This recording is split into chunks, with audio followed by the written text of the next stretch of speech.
over half of Americans could be obese, causing about 6 million cases of diabetes, about 5 million cases of heart disease and stroke, and about 400,000 cases of cancer. And the numbers keep on rising. Good morning. My name is Natalia R, and today I'll be answering my thesis question. To what extent does long working hours and unhealthy eating contribute to obesity in children and working adults in the United States from the late 1980s to present? Obesity is defined as a condition characterized by the excessive accumulation of storage of fat in the body, as stated by Merriam-Webster. First off, a person is clinically obese if he or she has a body mass index, or known as BMI, of 30 or greater, as shown in this picture on the right. Excessive weight is now considered as an epidemic in America, and it poses a great health risk to many Americans.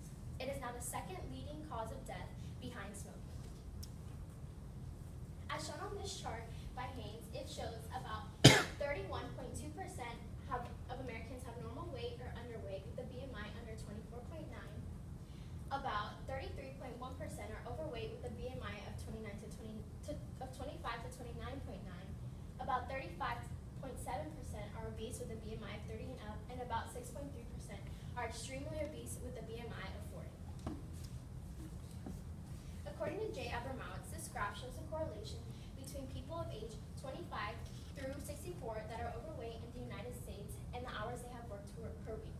For example, here it shows about people with about 50% with 20 years of age are overweight, and about 70% of working individuals about 60 in age are obese. In relation to a world without work in the near future, technology could leave people without jobs, which should also lead to unemployment and more obesity. One of the main factors of obesity is unhealthy eating. According to this graph by Dr. Stephan, it shows the average United States calorie intake from 1970 to 2009, and it shows a dramatic 20% increase with 425 calories extra a day. While individuals after a long working day tend to substitute homemade meals with fast food restaurants such as McDonald's, Burger King, and frozen foods. This links to greater consumption of calorie intake per day, which leads to obesity in part, and this is sadly a part of some individuals' lifestyle. As it shows on this graph, the recommended daily calorie for a woman is about 2,000 calories, and the recommended daily calorie for a man is about 2,700.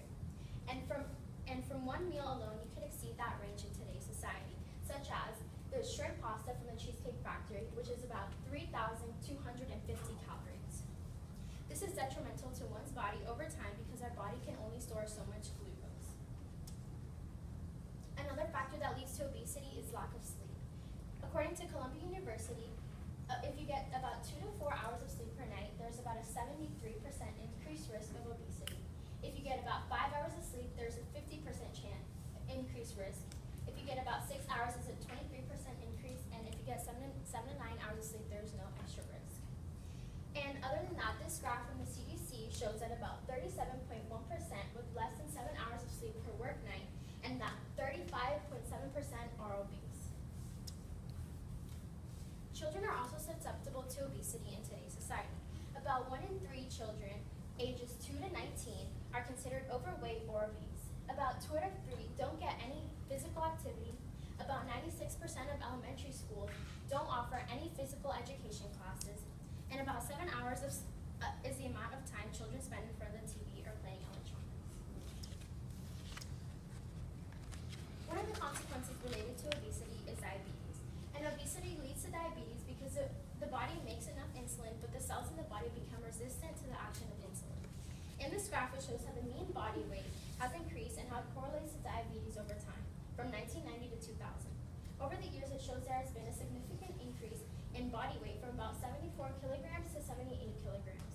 And there are also studies that show a link between cancer and obesity, but it is not yet established. In correlation to long working hours and cancer risk, the association is still yet unclear.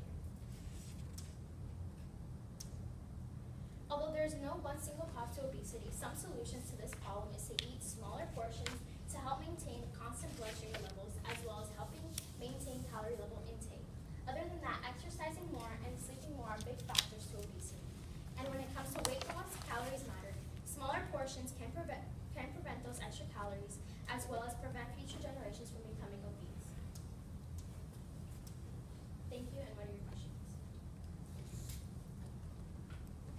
All right, 2 questions for you. Was there any information that you needed that you weren't able to find? I would say that more on like the financial side of things. I wanted to put that in the presentation, but there was not enough information that I could find to make it relevant to it. All right. And last question. Tell me about your